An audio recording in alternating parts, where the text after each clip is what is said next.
Hello दोस्तों। तो आज मैं हाजिर हूं आपके सामने एक और गर्मा गर्म मुद्दे के साथ। तो मुद्दा है वक्फ बिल का। देखो ये क्या है क्या नहीं है वो चीज अभी हम डिस्कस करेंगे। उससे पहले मैं आपको रिसेंट अपडेट बता देता हूं कि ये बिल राज्यसभा और लोकसभा दोनों से ही मेजोरिटी के साथ पास हो चुका है।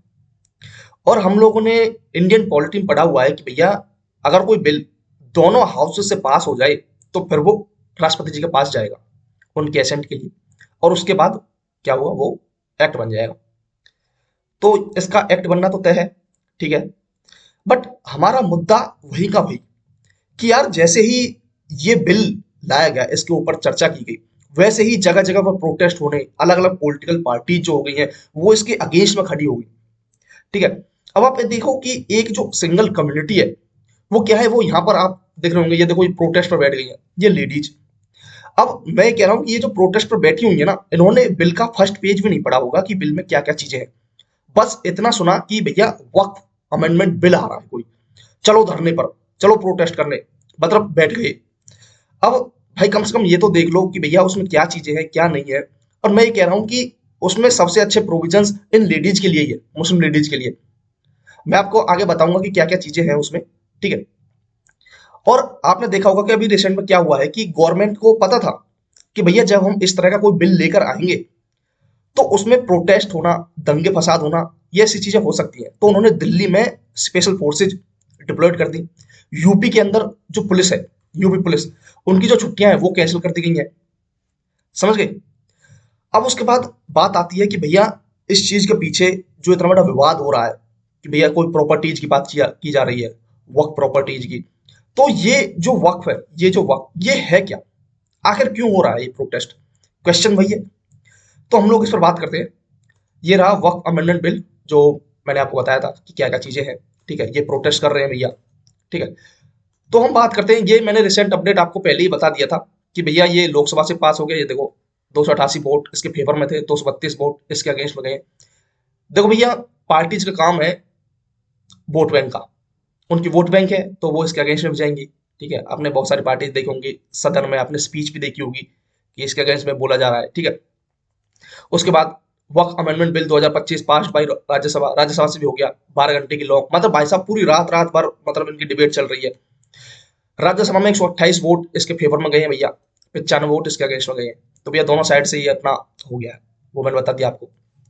अब हम बात करते हैं जिस पर हम लोग मेन मुद्दे की बात है। देखो भैया मैंने जो ये पीपीटी बनाई हुई है वो आपकी मेंस के पर्सपेक्टिव से है। सारी चीज इसमें आपको एक कंक्लूजन भी मिलेगा, इसमें बीच का बॉडी पार्ट भी है, इसमें आपके लाइक टाइटल क्या होना चाहिए वो भी है, ठीक है। इसमें डाटा भी है, सारी चीजें। तो भैया बात ये है, ये रही वक्फ। तो ये वक्फ है क्या, समझ गए। तो वक्फ के ऊपर बात करते हैं हम लोग। तो व्हाट इज वक्फ। तो भैया ये जो वक्फ है ये क्या है, ये एंडोनमेंट है। यहाँ मैंने आपको हिंदी में भी लिखा हुआ है, सारी पीपीटी आपकी हिंदी और इंग्लिश दोनों लैंग्वेज में है। आप चाहे हिंदी मीडियम से हो, आप चाहे इंग्लिश मीडियम से हो, दोनों में आपको पता रहेगा, ठीक है। तो ये क्या है, ये एंडोनमेंट है, दान है भैया एक तरह से। इस्लामिक कानून के अंदर, परंपराओं के अंदर ये क्या है, ये एंडोनमेंट दान है। कौन देता है, कोई मुस्लिम है व्यक्ति द्वारा, made by A Muslim for charitable और रिलीजियस पर्पज, कि या तो वो धार्मिक परोपकार उद्देश्य के लिए दिया जाता है कोई मुस्लिम व्यक्ति द्वारा। फॉर एग्जाम्पल मैं मुसलमान हूँ, ठीक है। एग्जाम्पल के समझते हैं, मेरे पास क्या है, मेरे पास बहुत सारी प्रॉपर्टीज है, पैसा बहुत है। मैंने क्या किया कि यार मेरी अपनी जिंदगी तो बहुत अच्छी कट रही है, बट मेरे जो समाज के जो निचले तबके के लोग हैं, गरीब लोग हैं, मैं चाहता हूं कि उनका भी भला हो जाए। अब मैं अकेला तो कर नहीं पाऊंगा, मैंने सोचा कि यार जिसकी ज्यादा लोगों तक पहुंच हो, मैं ऐसी कोई चीज देखता हूं। मैंने देखा कि वक्फ, ठीक है, वक्फ देखा मैंने, वक्फ बोर्ड। मैंने क्या किया कि मेरी जो प्रॉपर्टी है, मान चलो ये एक प्रॉपर्टी है मेरी, ठीक है। मैं चाहता हूं कि यार मैंने कोई एक स्कूल बनाया, ठीक है, ये स्कूल है। मैंने ये स्कूल क्या किया, वक्फ के नाम कर दिया प्रॉपर्टी, कि भैया एक काम कीजिए, मैं तो ये संभाल नहीं पाऊंगा, मैंने आपके नाम कर दी। और अब आप मतलब यहाँ पर गरीब लोग हैं, जो मेरी मेरी मेरी सोसाइटी के जो गरीब लोग हैं, ठीक है, मेरी कम्युनिटी के जो गरीब लोग हैं, आप उनको शिक्षा दो अच्छे से, उन्हें पढ़ाओ लिखाओ। ठीक है, तो आप ये काम करो, तो मुस्लिम लोगों द्वारा दी जाती है, ठीक है, उद्देश्यों के लिए, धर्म के उद्देश्यों के लिए या परोपकार उद्देश्यों के लिए, ठीक है, रिलीजियस पर्पज या चैरिटेबल पर्पज के लिए, ये तो दे दी। मस्जिद हो गया, स्कूल हो गया, कोई अस्पताल हो गया, कोई कोई पब्लिक प्लेस हो गया, ठीक है। उसके बाद फिर एक चीज आती है कि भैया जो ये वक्त की प्रॉपर्टी है, मान के चलो मैंने जो स्कूल उन्हें दान में दिया, क्या कुछ टाइम के बाद मुझे लगा कि नहीं यार, मुझे खुद ये चीज कर लेनी चाहिए, तो क्या वो चीज, वो जो सकूल है, वो मुझे वापस मिल सकता है या वापस से मेरे नाम हो सकता है? तो भैया नहीं।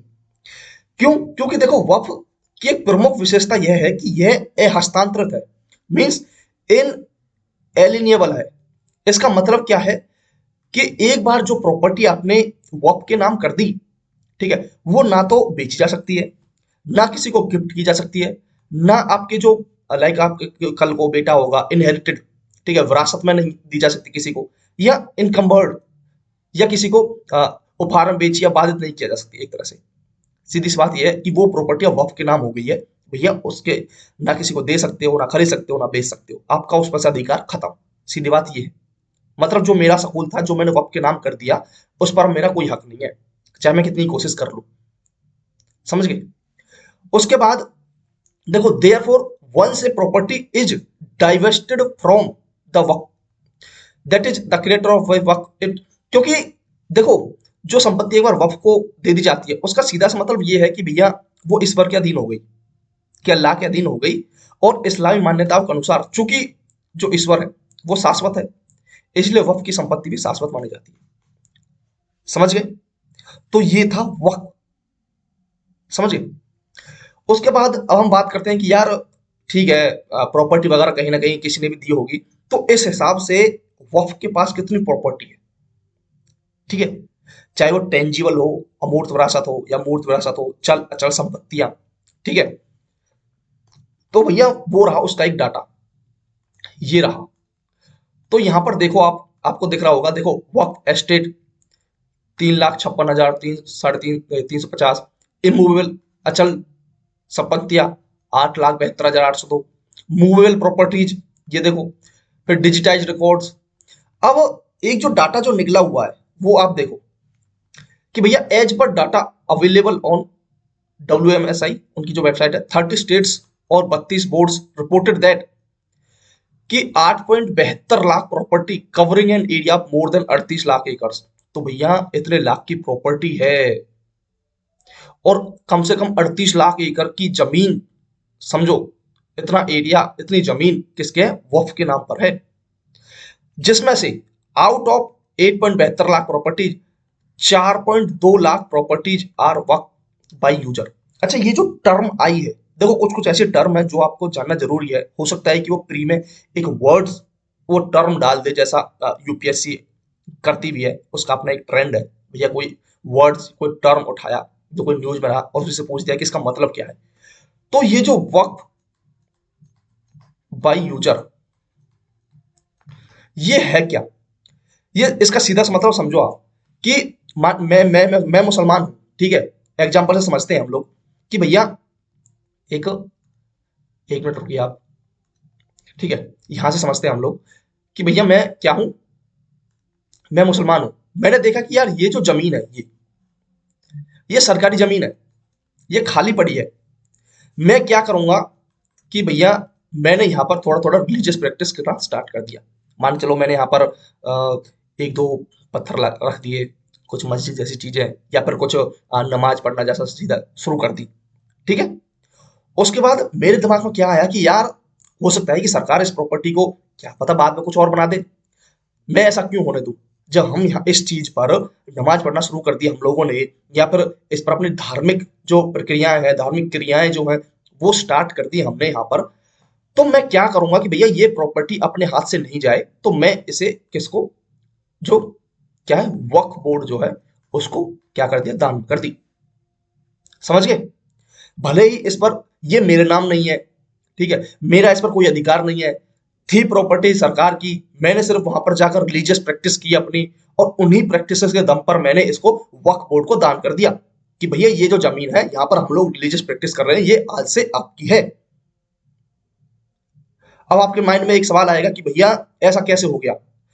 तो यही जो चीज है, जो जो लाइक ट्रांसपेरेंसी है, जो लाइक जो अकाउंटेबिलिटी है, ठीक है, जो डाटा है, डिजिटाइजेशन है, ठीक है, वो सारी चीजें, वो लेक ऑफ ट्रांसपेरेंसी इस वक्फ बोर्ड के अंदर है, जो कि जो ये अमेंडमेंट जो किया है हमने 2025 में, उसमें ये चीजें उठकर आई हैं सामने। ठीक है, गवर्नमेंट ने इस इन मुद्दों को उठाया है कि भैया ऐसे कैसे आप इन प्रॉपर्टीज को ले सकते हो, थी वो सरकार की, आपने कैसे अपने नाम कर ली। आप कर्नाटक में देखो, आप केरल में देखो, आप तमिलनाडु में देखो, आप तेलंगाना में देखो, यहाँ पर इतनी सारी प्रॉपर्टीज, मतलब थी वो किसी कॉमन आदमी की। मान चलो मेरी कोई प्रॉपर्टी है, किसी और की कोई प्रॉपर्टी है, उस पर मैंने कुछ रिलीजियस प्रैक्टिस करना शुरू कर दिया, और वो प्रॉपर्टी फिर मैंने क्या कर दिया, वक्फ बोर्ड को दान कर दी। वो चीज इसमें है। तो ये होता है वक्फ बाय यूजर। मेरा उस जमीन पर कोई अधिकार नहीं, मैंने सिर्फ एक दादागिरी के दम पे, एक लाइक गुंडा राज के दम पे, ठीक है, माफिया के दम पे, भूमाफिया के दम पे मैंने क्या किया, वो जमीन वक्फ बोर्ड को दान कर दी। ठीक है, तो ये है वक्फ बाई यूजर।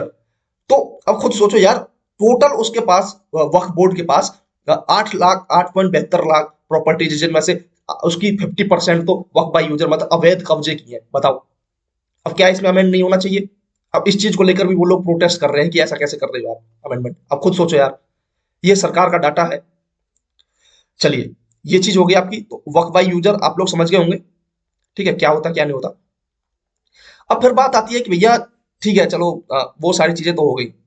अब इसमें देखो, addressing long standing issues, like शुरुआत से, पुराने टाइम से, लाइक जब से ये वक्फ बोर्ड बना है। देखो मैं एक चीज और बता देता हूँ वक्फ बोर्ड के बारे में, कि ये जो वक्फ बोर्ड है ये सिर्फ इंडिया में ही है। इतनी सारी मुस्लिम कंट्रीज हैं, तो उनमें ये वक्फ बोर्ड जैसी कल्पना है ही नहीं। ये वक्फ बोर्ड, वक्फ काउंसिल, ये सिर्फ इंडिया के अंदर है, और किसी मुस्लिम कंट्री में नहीं है भैया। समझ गए आप लोग? ठीक है। अब उसके बाद एक चीज आती है कि चलो ठीक है, ये इसके मतलब काफी टाइम से, जब से ये बना हुआ है, उससे कई सारी चीजें 2014 के, 2014-15 के समथिंग में भी इसमें कुछ चेंजेस किए थे, बट इतना ज्यादा कुछ हो नहीं पाया। ठीक है, तो इस वजह से इस बार अच्छे चेंजेस हो गए हैं, क्योंकि अब यही फायदा है भैया सरकार की मेजोरिटी में आने का, अपनी सरकार बनाने का। आप सोचो, तभी तो वो पास करवा पाए इस बिल को, जब उनकी मेजोरिटी थी। मान चलो ये इनकी मेजोरिटी नहीं होती, अलायंस होता, ठीक है, गठबंधन की सरकार होती, तो क्या ये पास हो पाता? नहीं, क्योंकि गठबंधन जिनके साथ क्या, उनकी अपनी कुछ वोट बैंक की राजनीति है, वो होने देते नहीं। अब देखो, अब कुछ समस्या को देखते हैं हम लोग, कि lake of transparency in work properties management. अब देखो यार, ये तो मैंने आपको पहले ही बता दिया, लेक ऑफ ट्रांसपेरेंसी है ही।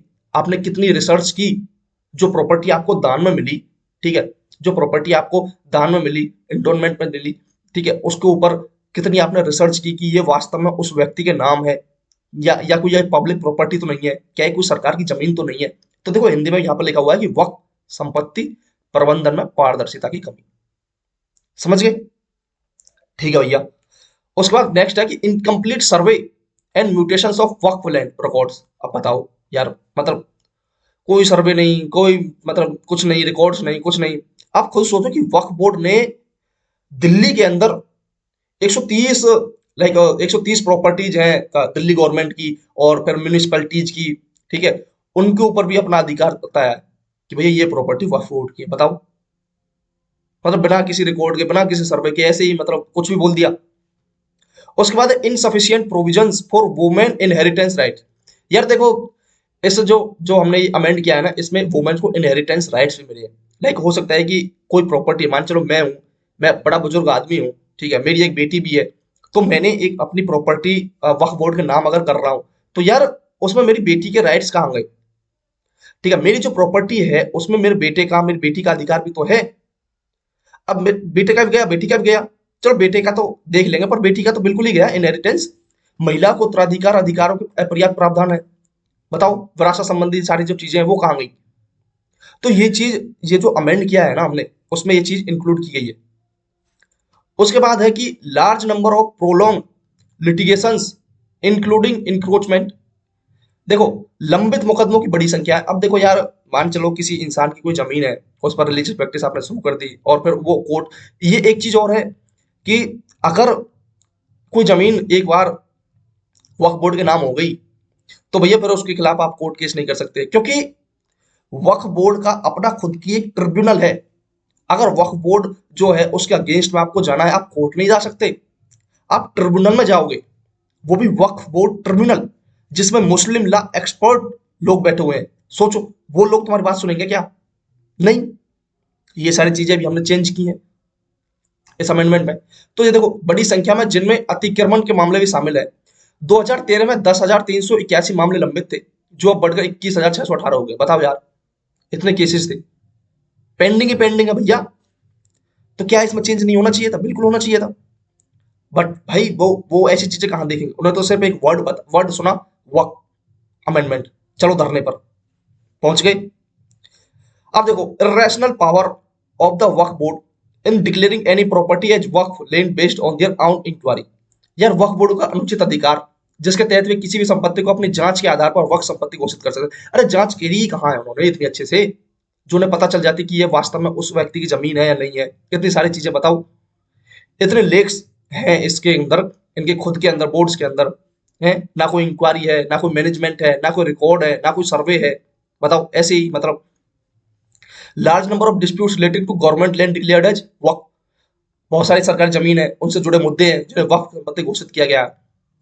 एक मतलब डाटा के अनुसार ये है कि पूरे इंडिया के अंदर थर्ड लार्जेस्ट जो प्रॉपर्टी है वो वक्फ के पास है भाई। सोचो, थर्ड लार्जेस्ट प्रॉपर्टी वक्फ के पास है। इतनी प्रॉपर्टी इसके पास आई कहां से? आप खुद बताओ, कहां से आई?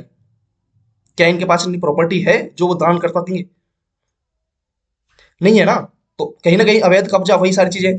और एक और जो लाइक एक और बयान आया है, वो ये है कि भैया जो महाकुंभ जिस जमीन पर लगा हुआ था, वो महाकुंभ की जो जमीन थी, उस पर भी वक्फ बोर्ड ने अपना दावा किया है कि भैया ये वक्फ बोर्ड की जमीन है। बताओ, सोचो अब। Lake of prior accounting and auditing of Waqf board. कोई भैया जितनी प्रॉपर्टी, उसके लिए कोई अकाउंटिंग नहीं, कोई ऑडिटिंग नहीं। कौन करता है? क्या कंट्रोल जनरल अकाउंट, तो उसकी अकाउंटिंग ऑडिटिंग के लिए भी हमने अमेंड किया है। लेखा जोखा नहीं है, कोई ऑडिटिंग की कमी है इसके अंदर? बताओ। Administrative inefficiencies in work management. कोई एडमिनिस्ट्रेटिव प्रशासनिक अक्षमता है, लाइक आईएएस आईपीएस अधिकारी है, उनको अलग रखा गया इन चीजों से। बताओ। फिर improper treatment to trust properties. Trust संपत्तियों के प्रति अनुचित व्यवहार है। फिर inadequate representation of stake holders in central work council and state work boards. जो हितधारक है उनके अपर्याप्त प्रतिनिधित्व है। बताओ, उनको ही भाई साहब ठीक से चीजें नहीं मिल पा रही हैं। कैसे होगा बताओ?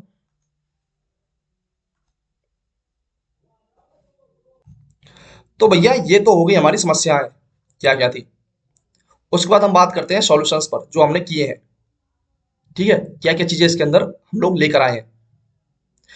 तो भैया ये रहा कि लाइक मॉडर्नाइजेशन ऑफ द वर्क बिल। तो भैया इसमें क्या क्या चीजें हमने की हैं, तो उस पर बात हम लोग करते हैं। ठीक है भैया। तो फर्स्ट क्या है हमने कि non Muslims property declared as Waqf, कि जो नॉन मुस्लिम प्रॉपर्टीज है उनको आपने जो वक्फ की प्रॉपर्टी घोषित कर दिया है अवैध कब्जा करके, वो चीजें नहीं होनी चाहिए। देखो, यहाँ पर एक डाटा मैं आपको दिखाता हूँ कि भैया वक्फ जो संशोधन विधेयक 2025 है, उसका उद्देश्य क्या है कि वक्फ संपत्ति प्रबंधन को सुव्यवस्थित करना है। साथ ही जो विरासत स्थल है, व्यक्तिगत संपत्ति है, अधिकार को रक्षा करना है। अलग अलग राज्यों में वक्फ संपत्तियों के दावों को लेकर विवाद जो हुए, जिनसे कानून लड़ाइयां, सामुदायिक चिंताएं बढ़ी हैं, तो वो सारी चीजें भी हैं। अब यहाँ पर देखो, सितंबर 2024 के आंकड़े हैं कुछ, जिसके अनुसार 25 राज्य और केंद्र शासित प्रदेश जो हमारे यूटीज हैं, यूनियन टेरिटरीज हैं, उनमें वक्फ बोर्डों में 5,973 सरकारी संपत्तियों को वक्फ संपत्ति घोषित किया गया। सोचो यार, मतलब थी वो सरकार की, बना ली अपनी। अब बताओ, फिर भी ये लोग ये बोल रहे हैं कि भैया इसके खिलाफ ये कैसे कर दिया आप लोगों ने, हम इसके खिलाफ जाएंगे, सुप्रीम कोर्ट जाएंगे, हम इसके अगेंस्ट वोट करेंगे, हम भाई साहब प्रोटेस्ट करेंगे। बताओ यार। अब यहाँ देखो, एक डाटा है ये रहा आपका कि तमिलनाडु के अंदर तिरुचिरापल्ली विलेज में unable to sell his land. वो मतलब फार्मर है कोई, वो अपनी भूमि लाइक कोई उसकी जमीन होगी, वो अनेबल था सेल करने के लिए, वो उसकी बेच नहीं पा रहा था due to the Waqf board, क्योंकि वक्फ बोर्ड ने उसकी जमीन पर क्लेम कर दिया था ओवर द एंटायर विलेज। अब खुद सोचो कि उसने पूरे पूरे जमीन, पूरे पूरे गांव पर अपना अधिकार बता दिया कि भैया ये पूरा पूरा गांव की जो जमीन है वो हमारी है। बताओ। तो this unexpected requirement prevented him from selling his land to repay a loan for his daughter's wedding. अपनी बेटी की शादी के लिए कोई लोन लिया होगा, वो कैसे रिपे करे? भाई वो अपनी जमीन नहीं बेच पा रहा, सोचो। गोविंदपुर विलेज बिहार, इसके अंदर है, सुन्नी वक्फ बोर्ड है, उसने क्लेम किया इंटायर विलेज पर। बताओ, पटना हाई कोर्ट में ये केस वगैरह ये सारी चीजें हुई हैं। केरला के अंदर देखो, एर्नाकुलम डिस्ट्रिक्ट है, उसके अंदर। कर्नाटक के अंदर देखो, वेल्लारी, चित्रदुर्ग, यादगीर, धारवाड़, ये डिस्ट्रिक्ट है। 15,000 एकड़ की जो जमीन है भाई साहब, बताओ। यूपी में देखो, complaints have been raised against alleged corruption mismanagement by the state Waqf board. ऐसा मतलब कुछ भी, कोई भी जमीन दिख गई, ये सरकारी है, कर दो अपना कब्जा, ये रही। बताओ, हद है यार। मतलब फिर भी ये लोग बोल रहे हैं कि ये अमेंडमेंट क्यों कर रहे हो, ये मुसलमानों के खिलाफ है, मुसलमानों को। और ओबीसी का भाषण तो देखो भैया, वो बोल रहा है कि इस ये जो बिल लाया गया है ना, इस इसके द्वारा क्या किया गया है कि भैया, इसके पास होते ही जो मुसलमान है वो दोयम दर्जे के मुसलमान बन जाएंगे भाई। बताओ यार। और जबकि जबकि किरण रिजिजू ने जब अपनी स्पीच में बोला भी था कि इससे मुसलमानों को, उनको कोई नुकसान नहीं पहुंचेगा, इसका फायदा जो निचले तबके के, जो गरीब मुसलमान है, जिनका रिप्रेजेंटेशन ठीक से नहीं है। वास्तव में जो एक प्रॉपर्टी, जो चैरिटेबल प्रॉपर्टी है, जो इंडोनमेंट में, ठीक है, वो जो दिया गया है, वो दिया तो उन्हीं के लिए है, ताकि जो निचले तबके के लोग हैं, जो गरीब मुसलमान हैं, उनका भला हो, उनके लिए, उनके फेवर में चीजें की जाए। बट इन वक्फ बोर्ड में बैठे हुए बड़े बड़े रिहायशी लोग अपनी तिजोरियां भर रहे हैं। ठीक है, पैसा आता है उनकी भलाई के लिए, ये भर लेते हैं अपना पेट। बताओ भैया, कैसे किया जाए? उसके बाद फिर आती है नेक्स्ट, कि भैया एक तो ये होगा, उसके बाद देखो, ये मैंने आपको बताना चाह रहा हूं कि भैया, rights to Muslim women and legal heirs, कि भैया मुस्लिम जो महिलाएं हैं उनको क्या क्या सुविधाएं मिलेंगी, इससे क्या क्या फायदा होंगे। जो ये लेडीज, जो ये वुमेन लेडीज है ना भैया, मैं उनको बोल रहा हूँ, कोई भी सुने तो प्लीज ध्यान से, ठीक है, कि भैया जो जो चीजें आपके अधिकार के लिए की जा रही है ना, तो उनको समझो। इस बिल को पढ़ना है तो अच्छे से पढ़ो, ठीक है। और ऐसे ही बिना किसी के मतलब सिर्फ वर्ड देखा और धरने पर बैठ गई है, ऐसा चीजें नहीं करो। तो the bill also seeks to improve the economic and social status of Muslim women, उनका सोशल इकोनॉमिक स्टेटस को इंप्रूव करने के लिए, पर्टिकुलरली जो विडोज हैं, जिनको तलाक दे दिया जाता है, लाइक तलाक तलाक तलाक, विडो जो विधवा है या फिर डिवोर्सी है, डिवोर्स हो चुकी हैं, ठीक है, by promoting self help groups and financial independence programmes. ये देखो कि मुस्लिम महिलाओं और कानून अधिकारियों के अधिकार, उत्तराधिकारियों का अधिकार, यह विधेयक मुस्लिम महिलाओं, विशेष रूप से विधवा, तलाकशुदा, उनकी आर्थिक सामाजिक स्थिति में सुधार करने का प्रयास करता है। बिल्कुल। स्वयं सहायता समूह, सेल्फ हेल्प ग्रुप्स, आप देखो कि यार, देखो ये क्वेश्चन जरूरी नहीं है कि ये सिर्फ और सिर्फ वक्फ बोर्ड के ऊपर आ जाए। आजकल हम लोग देख रहे हैं कि सरकार वुमेन एम्पावरमेंट के लिए बहुत सारी चीजें कर रही है। तो क्वेश्चन वुमेन एम्पावरमेंट को लेकर आ सकता है। जैसे लास्ट ईयर 2-3 साल में क्वेश्चंस आए थे वुमेन को लेकर कि भैया जो यूनिवर्सल सिविल कोड है, उससे लेडीज को, लाइक मुस्लिम वुमेन हो गई या फिर लेडीज को क्या क्या फायदे हो सकते हैं, उनके लिए क्या क्या चीजें उसमें की गई है। तो सेम उसकी तर्ज पर ही, उसके रेफरेंस देके यहाँ पर वक्फ बोर्ड में जो अमेंडमेंट है, उससे मुस्लिम वुमेन्स को क्या फायदा होगा, उनके राइट्स में क्या क्या सुधार होंगे, तो वो चीजें भी एग्जाम में पूछी जा सकती है। तो पता होना चाहिए भैया। तो सेल्फ हेल्प ग्रुप्स, जैसे आप देखोगे लखपति दीदी स्कीम, ठीक है, उनको लाइक आप अपना कोई बिजनेस कर रहे हैं तो उनके लिए कुछ सुविधाएं दी जाएंगी, ठीक है, पैसे दिए जाएंगे, ठीक है। तो आर्थिक स्वतंत्रता कार्यक्रम को बढ़ावा दिया जाएगा, जिससे महिला आत्मनिर्भर बन सके, ताकि वो क्या बने, इंडिपेंडेंस बने, ठीक है। अब देखो, women involvement ensure transparency and direct work resources towards. अब देखो, अगर जो पैसा वक्फ बोर्ड के अंदर आ रहा है, ठीक है, उसका यूज कर भी तो सकते हैं भैया, वुमेन की स्कॉलरशिप, मुस्लिम गर्ल्स जो है उनकी स्कॉलरशिप में यूज कर सकते हैं। हेल्थ केयर, मैटरनिटी वेलफेयर, जो आज तक कभी यूज ही नहीं हुआ है भैया। आप खुद सोचो, इतना पैसा, मतलब खुद सोचो यार, थर्ड लार्जेस्ट प्रॉपर्टी है वक्फ बोर्ड के पास, फिर भी वो सिर्फ और सिर्फ अपना पेट भरने पर तुले हुए हैं। वुमेन्स के फेवर में कोई स्कीम नहीं, वुमेन्स के लिए कोई हेल्थ केयर, मैटरनिटी वेलफेयर, कुछ नहीं। ये सारी चीजें गवर्नमेंट कर रही है, फिर उस एंडोनमेंट का फायदा क्या भैया? आपके वक्फ काउंसिल का, वक्फ बोर्ड के बने रहने का फायदा क्या है? आप खुद सोचो। आपकी स्कॉलरशिप सरकार दे रही है, हेल्थ केयर, मैटरनिटी वेलफेयर, सारी चीजें सरकार कर रही है, जबकि करना उनको चाहिए, क्योंकि उन्हें एंडोनमेंट जो दान दिया गया वो इसीलिए दिया है। बट नहीं, आपको तो प्रोटेस्ट करना है, सड़कों पर बैठना है, काली पट्टियां बांधनी है। बताओ। उसके बाद skill development, micro finance support for women entrepreneurs, skills improve की जाएंगी, माइक्रो फाइनेंस, छोटे छोटे जो लाइक वित्त, थोड़े पैसे वगैरह दिए जाएंगे सपोर्ट करने के लिए जो वुमेन उद्योगपति हैं, कि भैया हो सकता है कि जैसे बहुत सारी वुमेन होती है, अपना पापड़ का बिजनेस कर लिया, किसी ने कुछ और बिजनेस कर लिया उस तरीके से, तो उनको उसमें पैसे दिए जाएंगे विदाउट कोलेट्रल। ठीक है। उसके बाद है वोकेशनल ट्रेनिंग, इनको ट्रेनिंग जाएगी फील्ड्स के अंदर, लाइक फैशन डिजाइनिंग की, हेल्थ केयर, एंटरप्रेन्योरशिप की।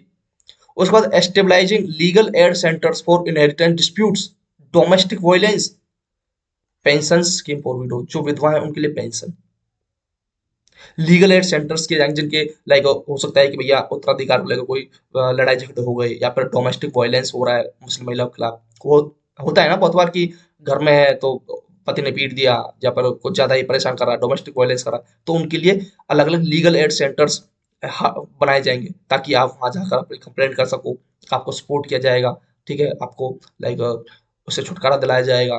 ठीक है, आपके फेवर में चीजें की जाएंगी, ताकि आपको दोबारा ये वॉयलेंस जैसी चीजें ना हो आपके साथ। सोचो इतनी सारी चीजें भैया, मतलब अमेंड करके इसमें की जा रही हैं, फिर भी आप लोगों को ये चीजें नहीं दिख रही हैं। आप लोगों को सिर्फ वही चीज दिख रही है जो दूसरे लोगों ने आपको बता दी, कि भैया ये तो अमेंडमेंट कर रहे हैं, अमेंडमेंट कर रहे हैं भैया। कम से कम पढ़ तो लो भाई यार एक बार है। चलो ठीक है, इतना हो गया। उसके बाद फिर कुछ और चीजें हैं, देखो यहाँ पर, यहाँ देखो ये लाइक कुछ चीजें की गई, सम की प्रोविजंस इनहेंसिंग वुमेन्स राइट, जो वुमेन के अधिकार है उनको बढ़ाने के लिए कुछ, जैसे सोशियो इकोनॉमिक सपोर्ट है फॉर विडोज, मैंने बताया आपको विडोज के लिए पेंशन स्कीम हो गई। ठीक है, उनके लिए लाइक ट्रेनिंग सेंटर्स, ठीक है, उनको माइक्रो फाइनेंस दिया जाएगा अपने एंटरप्रेन्योरशिप, अगर वो कोई बिजनेस शुरू कर रही है। ठीक है, ऑर्फन्स, देखो डिवोर्स वुमेन सपोर्ट विडोज को इनकम के लिए, डिवोर्स वुमेन, ऑर्फन्स। ठीक है, फाइनेंशियल सिक्योरिटी। ठीक है, उसके बाद है protection protection of women's inheritance rights in Waqf अलल औलाद।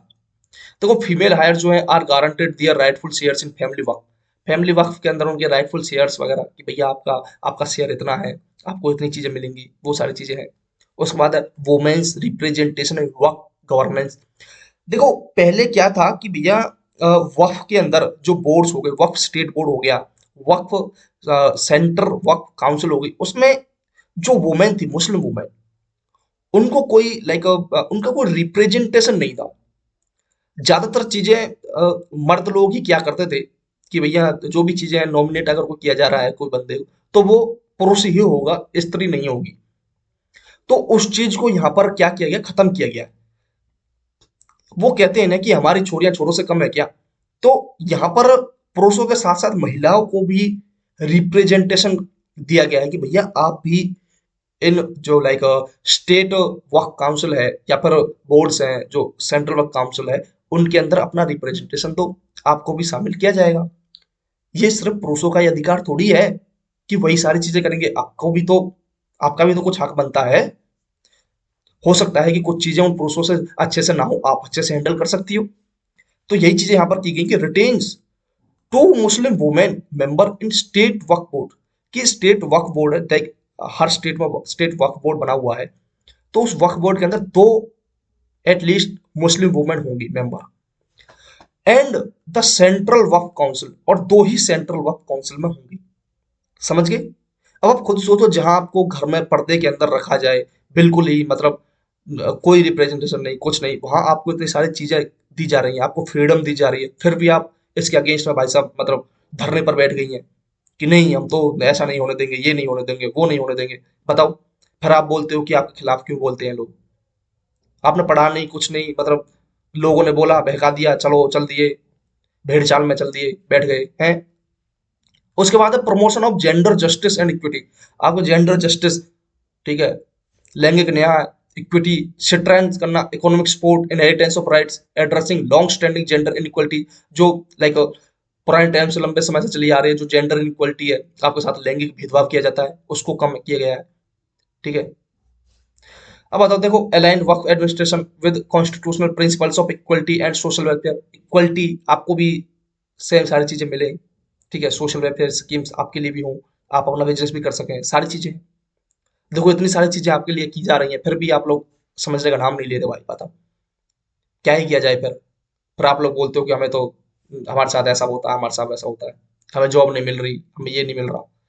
उसके बाद है कि like upliftment of the poor. तो भैया जो मैंने आपको स्टार्टिंग में बताया कि लाइक जो ये चीजें जो की जा रही हैं, इंडोनमेंट जो दान दिया जा रहा है, वो मेनली मैंने आपको एग्जांपल से समझाया कि भैया मेरा जो स्कूल है, मैंने वक्फ को दान कर दिया ताकि जो गरीब लोग हैं उनको फ्री पढ़ाया जाए। बट वो कहाँ फ्री पढ़ा रहे हैं भैया, वो तो अपना पेट भरने पर तुले हुए हैं। तो वही सारी चीजें इसमें है कि like Waqf play a crucial role in serving religious, charitable and social welfare needs, especially for the under privilege. जो भैया लाइक जो विशेष रूप से वंचित है उनके वर्गों के लिए इतनी सारी आवश्यकताओं को पूरा करने के लिए भूमिका निभाएगा, गरीबों का उत्थान करेगा। बट भैया क्या करें, हाउ फिर भी its impact has often been reduce. कोई इम्पैक्ट नहीं है भैया, लाइक कुप्रबंधन की वजह से, अतिक्रमण, पारदर्शिता की कमी के कारण इसका प्रभाव सीमित हो गया है। बताओ यार, मिसमैनेजमेंट है, इंक्रोचमेंट है, लेक ऑफ ट्रांसपेरेंसी है। अब कुछ चीजें हैं, कुछ बेनिफिट्स लाइक क्या हो सकते हैं कि ए डिजिटाइजेशन फॉर ट्रांसपेरेंसी अकाउंटेबिलिटी, कि एक सेंट्रलाइज्ड डिजिटल पोर्टल होना चाहिए ताकि जो वर्क की जो प्रॉपर्टीज है उनको ट्रैक किया जा सके। ठीक है, कि क्या कि जो लाइक उनका कोई एक प्रॉपर रिकॉर्ड्स नहीं था कि कौन कौन सी प्रॉपर्टी है। उन्होंने ये देखा कि भैया ये प्रॉपर्टी कर दो इसे नाम, ये प्रॉपर्टी देखी इसे भी कर दो नाम। भाई रिकॉर्ड कहाँ है आपका, क्या ये वास्तव में आपके नाम है? तो यही है कि centralised digital portal will track work properties, ensure better identification, monitoring, management अच्छे से आइडेंटिफाई हो जाएंगी, मॉनिटर हो जाएंगी, मैनेजमेंट अच्छे से हो जाएगा।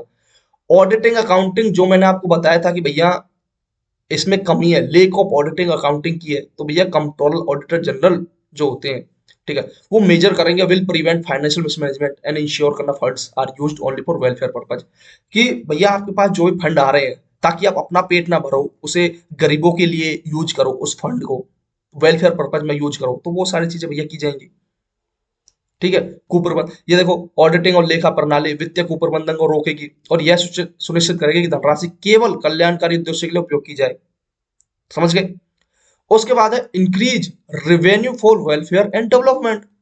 रेवेन्यू जो आपका, मान के चलो अभी अगर 100 रुपए आ रहा है तो उसे इंक्रीज किया जाएगा 200, 250, 300, 400। कैसे? Preventing misuse and illegal occupation of Waqf land will boost revenue for Waqf boards allowing them to expand welfare programme. देखो, वक्फ भूमि जो है उसका गलत उपयोग कर रहे हो आप लोग।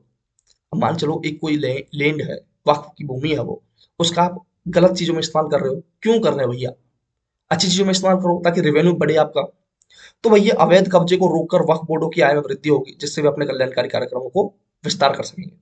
सेम वही चीजें हैं, फंड्स जो होंगे वो हेल्थ केयर में, एजुकेशन में, housing, livelihood report, sports, economical weaker section, उन सब चीजों में यूज किया जाएगा। मैंने आपको बताया कि भैया पहले ऐसा कुछ नहीं होता था, ना हेल्थ केयर में यूज कर रहे हो, ना एजुकेशन में। अपना ही पेट भरने से फुर्सत नहीं है भैया, बताओ। उसके बाद रेगुलर ऑडिट्स की जाएंगे, इंस्पेक्शंस की जाएंगे, जो प्रमोट करेगा फाइनेंशियल डिसिप्लिन को and strong public confidence in work management.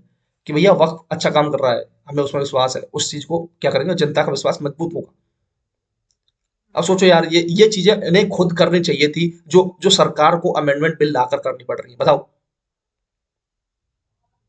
फिर भी लोग बोल रहे हैं कि ये हमारे अगेंस्ट में है, हमें दो एम दर्जे का मुसलमान घोषित कर दिया जाएगा, हमारे लिए कुछ चीजें नहीं छोड़ी जाएंगी, ये तो मुसलमानों के खिलाफ अत्याचार है। बताओ, ये अत्याचार है? इतनी सारी चीजें उनके लिए की जा रही हैं, मतलब भैया हद है किसी चीज के हैं।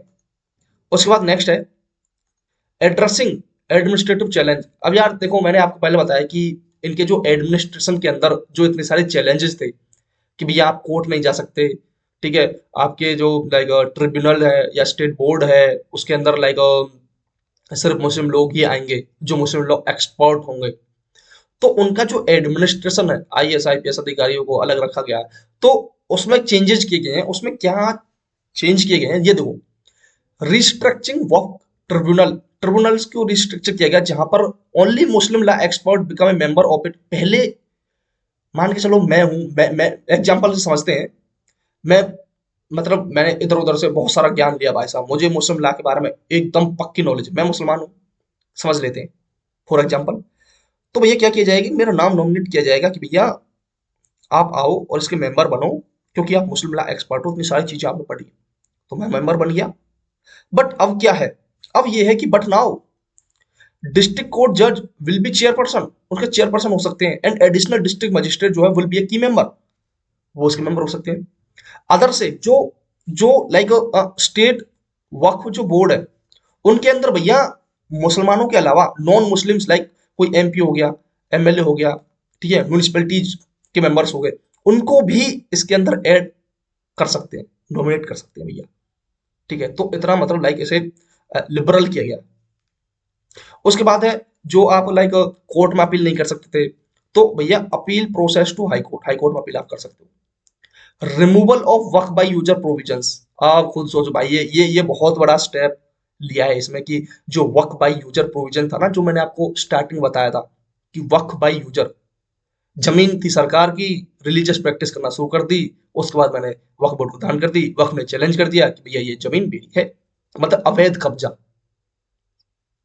ठीक है, लेमैन की भाषा में समझो, अवैध कब्जे की जमीन जो थी, क्या किया है, उस प्रोविजन को हटा ही दिया है भैया, कि अब अगर कोई जमीन वक्फ के नाम की जा रही है, उसको दान में दी जा रही है, तो उसका एक प्रॉपर प्रॉपर क्या होगा, रिकॉर्ड्स देखा जाएगा। ठीक है, कि क्या वो वास्तव में उस इंसान के नाम थी जिसने उसे वक्फ को दान किया, क्या ये कोई क्या कोई पब्लिक प्रॉपर्टी तो नहीं थी, क्या ये कोई सरकार की जमीन तो नहीं थी, वो सारी चीजें अब की जाएंगी। समझ गए? ठीक है। उसके बाद है एम्पावरमेंट ऑफ बैकवर्ड क्लासेस। अब यार खुद देखो कि बैकवर्ड क्लासेस सिर्फ हिंदुओं में ही थोड़ी ना है मुस्लिमों भी तो है। And other sects of Muslim, Muslim सिर्फ शिया और सुन्नी थोड़ी है भाई, अहमदिया हो गए, ठीक है, अब वो बोहरा कमेटी बोहरा हो गई, या फिर अकाकानी हो गए, ये हो गए, ठीक है। तो the bill aims at making the Waqf board more inclusive, having representation of different Muslim sects for better Waqf governance और डिसीजन मेकिंग के लिए। जैसे बिल ने मैंडेट किया है inclusion one member each from Vora, Vora community है, अगाकानी कम्युनिटी है, उससे एक एक मेंबर होना चाहिए भैया। ठीक है। उसके बाद है also द बोर्ड है will representation from Muslim belonging to backward class, जो उनके पिछड़े हुए मुस्लिम है, उनसे भी रिप्रेजेंटेशन होना चाहिए। अपार्ट फ्रॉम सीआर सुन्नी के अलावा जो और मुस्लिम है उनके भी रिप्रेजेंटेशन होना चाहिए। इंक्लूड्स टू और more elected members from municipality, जो मैंने आपको बताया, and panchayat strengthening local governance in Waqf affairs. भाई टू इलेक्टेड मेंबर्स होने चाहिए, टू और उससे ज्यादा। द बोर्ड या central Waqf council will have two non Muslim members excluding the ex officio member. Board के अंदर दो अलग नॉन मुस्लिम मेंबर्स होने चाहिए भैया। जहां पर पहले मुस्लिम ला एक्सपर्ट्स में थे, उनकी जगह अब उसमें और ऐड किया जाएंगे, ठीक है, नॉन मुस्लिम मेंबर्स। समझ गए ना? तो भैया देखो कितनी अच्छे तरीके से उसको लेबोरेट किया गया है कि ये चीजें सिर्फ, आप खुद सोचो ना भाई, इसको लेकर चैलेंजेस, बहुत सारे क्वेश्चंस जो रेज किए हैं वो भैया अदर अदर ग्रुप्स ने भी किए, लाइक हिंदुओं ने किए, ठीक है, सिखों ने किए। आप खुद सोचो कि यार एक जो कम्युनिटी है, ठीक है, एक एक जो मुस्लिम कम्युनिटी है, ठीक है, उनको आप इतने राइट्स दे रहे हो, इतनी इतनी ज्यादा चीजें आपने उनको इतने मतलब लाइक फ्रीडम उनको दे दी है कि भैया आप उनके किसी भी मामले में दखलंदाजी नहीं कर सकते, ठीक है, आप उनकी मस्जिद का ब्यौरा नहीं कर सकते। आप खुद सोचो कि यार हिंदुओं के टेम्पल्स के ऊपर आप लाइक कुछ भी कर सकते हो। टेम्पल्स में सोना है, वो गवर्नमेंट का नाम हो गया, ठीक है, उसका सर्वे करवा दिया, ऐसी चीजें आप मस्जिद में क्यों नहीं कर पा रहे? क्वेश्चन ये आया हिंदुओं की तरफ से, जो काउंसिल्स है उनकी, तो उनकी तरफ से कि भैया सिर्फ और सिर्फ हिंदू टेम्पल्स जो हैं उनका ही सर्वे क्यों, मस्जिदों का सर्वे क्यों नहीं? ठीक है। आप हमारे अंदर, हमारे धर्म के अंदर इतनी सारी चीजें आप इंटरफेयर कर सकते हो, और एक एक जो अलग रिलीजन है उसको आप टच भी नहीं कर पा रहे हो, ऐसा क्यों है? ये दोगलापंथी क्यों कर रहे हैं आप? तो जब आप आर्टिकल 14 के अंदर राइट टू इक्वलिटी की बात करते हो, तो जो जो चीजें आप हमारे साथ कर रहे हो वैसे उनके साथ भी तो करो। अगर सर्वे हमारा हो रहा है तो सर्वे उनका भी तो करो भैया। ठीक है, तो ये चीजें यहाँ पर इंक्लूड थी। अब यहाँ पर इतनी सारी चीजें इसमें चेंज की गई, तो आप इतनी सारी चीजें देखने के बाद आपको पता चल गया होगा कि कितना डाइवर्सिफाइड कर दिया गया है इसको, लाइक वक्फ बोर्ड्स को, ठीक है, अमेंडमेंट के थ्रू। समझ गए? उसके बाद एक कंक्लूजन की तरफ हम लोग चलते हैं कि भैया ठीक है, इतनी सारी चीजें हो गई, तो एक कंक्लूजन क्या निकलता है? बताइए भैया, क्या एक कंक्लूजन निकल सकता है भैया इसका? ठीक है, तो क्या किया जाए? हम्म तो भैया एक कंक्लूजन की तरफ हम लोग चलते हैं। तो कंक्लूजन क्या निकलता है कि भैया जो वक्फ अमेंडमेंट बिल 2025 है वो एस्टेब्लाइज करता है एक secular, transparent and accountable system for Waqf administration. सारी चीजें हमने देखी, भाई सही बात है। ट्रांसपेरेंसी भी आएगी, सेकुलरिटी आएगी, क्योंकि जहां पहले मुस्लिम ला एक्सपर्ट शामिल होते थे वहां डिस्ट्रिक्ट कोर्ट जो है, डिस्ट्रिक्ट जज जो है वो शामिल होंगे, दो नॉन मुस्लिम मेंबर शामिल होंगे, ठीक है। म्यूनिसिपैलिटी, पंचायत, वहां से भी अगर लोकल लोकल गवर्नमेंट को बढ़ाने के लिए वो शामिल होंगे उसके अंदर, तो ये सेकुलर भी हो गया। अकाउंटेबिलिटी बढ़ेगी क्योंकि सर्वे होगा, सारी सारी जो उनकी जमीनें हैं उनका डिजिटाइजेशन किया जाएगा। वाहिल जबकि Waqf properties serve religious and charitable purpose, बिल्कुल है भैया। उनको उनको भैया दान दिया ही क्यों गया है? रिलीजियस पर्पज के लिए, चैरिटेबल पर्पज के लिए, ताकि जो लाइक जो पुअर मुस्लिम्स हैं उनका भला किया जा सके। तो their management involves legal, financial and administrative responsibility, बिल्कुल होगी भैया। दैट रिक्वायर्स स्ट्रक्चर्ड गवर्नेंस, उनका एक जो शासन है वो अच्छे तरीके से होना चाहिए भैया, ठीक है। जिम्मेदारी होनी चाहिए उनकी, शासन प्रणाली एक अच्छी संगठित तरीके से होनी चाहिए, स्ट्रक्चर्ड होनी चाहिए। ऐसा नहीं है कि लेक ऑफ ट्रांसपेरेंसी है, अकाउंटेबिलिटी नहीं है, ठीक है, एडमिनिस्ट्रेशन अच्छा नहीं है, बताओ, मतलब अपना ही अपना पेट भरे जा रहे हैं। तो the role of Waqf board and the centre Waqf council is not religious but regulatory. Okay, तो नियामक होना चाहिए, वो धार्मिक नहीं है उसकी भूमिका, सिर्फ नियामक, बल्कि नियामक होती है। क्योंकि अगर धर्म, लाइक धार्मिक कैसे, लाइक यार सिर्फ अपना ही अपना पेट थोड़ा ना भरना है, नीचे के जो लोग हैं उनका भी तो भला करना है भैया। और अगर धार्मिक नहीं है, क्योंकि आपने सिर्फ और सिर्फ मुसलमानों की जमीन ही थोड़ी ली है, आपने तो सरकारी जमीन ले ली। और जो जो नॉन मुस्लिम्स है, जो गैर मुसलमान है, उनकी जमीन पर अपना अधिकार जमा दिया, पूरा पूरे गांव के ऊपर अपना अधिकार जमा दिया आपने, कि भाई ये पूरी पूरी जमीन जो है गांव की वो वक्फ की है, बताओ। तो ensuring legal compliance and safeguarding public interest by introducing checks and balance, empowering stakeholders, improving governance, the bill sets a progressive and fair framework for wealth administration in India। Same वही चीजें यहाँ पर मैंने आपको बताया कि एक धर्मनिरपेक्ष, पारदर्शी, जवाबदेह प्रणाली स्थापित करता है ताकि वक्त प्रशासन को सुचारू रूप से संचालित किया जा सके। तो ये आप कंक्लूजन में बड़े आराम से लिख सकते हो, कोई कैसी नहीं है। पूरा पूरा एक मेंस का पर्सपेक्टिव मैंने आपको दे दिया, पूरा डाटा मैंने आपको दे दिया, सारी चीजें क्या क्या इसमें हुई हैं वो मैंने आपको बता दी, ठीक है। तो देख सकते हो इन संस्थाओं का उद्देश्य कानून अनुपालन सुनिश्चित करना, सार्वजनिक हित की रक्षा करना है। यह विधेयक संतुलन बनाए रखने, हितधारकों को सशक्त बनाने, प्रशासन में सुधार करने के माध्यम से वक्फ प्रबंधन के लिए एक उन्नत और न्याय संगत ढांचा प्रस्तुत करता है, जिससे भारत में वक्फ संपत्तियों को उचित और प्रभावी प्रबंधन सुनिश्चित हो सके, बिल्कुल। ठीक है, तो ये कंक्लूजन हो गया। और ये एक जो न्यूज़पेपर है, ये कल का न्यूज़पेपर भैया, इसमें देखो ये मुस्लिमों के अधिकार नहीं छीनेगा वक्फ बिल, रिजिजू, तो उन्होंने बोला है। क्योंकि सरकार ने राज्यसभा में वक्फ बिल पेश किया, लगभग 10 घंटे तक गहन बहस हुई। संसद से पारित होने पर राष्ट्रपति की मंजूरी से बिल होगा कानून का रूप, ठीक है। सिंघवी बोले कोर्ट से खारिज हो जाएगा नया वक्फ कानून, सभापति ने याद दिलाई संसद की सर्वोच्चता, बिल्कुल सही है, ठीक है। ये देखो ये कितना, मतलब कैसी कैसी बातें वो लोग बोल रहे हैं कि जो सोनिया गांधी उन्होंने बोला है कि वक्फ बिल संविधान पर निर्लज हमला है। कैसे भैया हैं? यार कैसे, मतलब क्या सोच के चीजें बोले जा रहे हो? देखो ये यहाँ मैंने आपको एक डाटा बताया था कि दिल्ली में सरकार की 123 संपत्तियों पर वक्फ अपना दावा कर रहा है, बताओ। विधेयक गरीब मुसलमानों के लिए उम्मीद है, बिल्कुल है। मैंने बताया आपको कि जो लाइक पुअर मुसलमान है उनके लिए कितनी सारी चीजें की जा रही हैं, समझ गए? तो भैया ये सारी चीजें इतनी हैं, और लगभग लगभग मैंने सारी चीजें आपको बता दी क्या है क्या नहीं है। तो भैया और आपको कि भैया जो दादी अम्मा की कहानियां सुननी है कि ये हो गया वो हो गया, ऐसा कर दूंगा वैसा कर दूंगा, ये कर दूंगा वो कर दूंगा, तो भैया अगर ऐसी चीजें जाननी है तो बहुत सारे यूट्यूब चैनल्स हैं। आप बेशक से डिबेट सुन सकते हो, आप चाहे यूट्यूब चैनल से किसी के भी देख सकते हो, ये हो गया वो हो गया, बोला अमित शाह ने ये कटाक्ष किया उसके ऊपर, बोला कांग्रेस को धर लिया, ये बीजेपी को धर लिया, ये धर लिया वो धर लिया, तो भैया ऐसी चीजें देखनी है तो आप बिल्कुल देख सकते हो। But at the point, at मतलब बिल्कुल ही लाइक अगर जो कहानी का क्रक्स जो निकलेगा वो इतना ही है जो मैंने आपको बता दिया है। जो मेन चीजें हैं वो इतनी ही है, ठीक है। आपके आपके अगर आंसर, आपके अगर मेंस में क्वेश्चन आएगा या कहीं भी, तो वो आप जो भी मैंने जितना पढ़ाया वहां से आप बड़े आराम से एक अच्छा आंसर लिख सकते हो। ठीक है। तो भैया आपने नोट्स बनाए होंगे, सारी चीज़ें की होंगी। तो यही है, आज की वीडियो हम लोग यहीं समाप्त करते हैं। Thank you, thanks for watching. तो मिलते हैं हम लोग एक और नई वीडियो के साथ। Okay, thank you.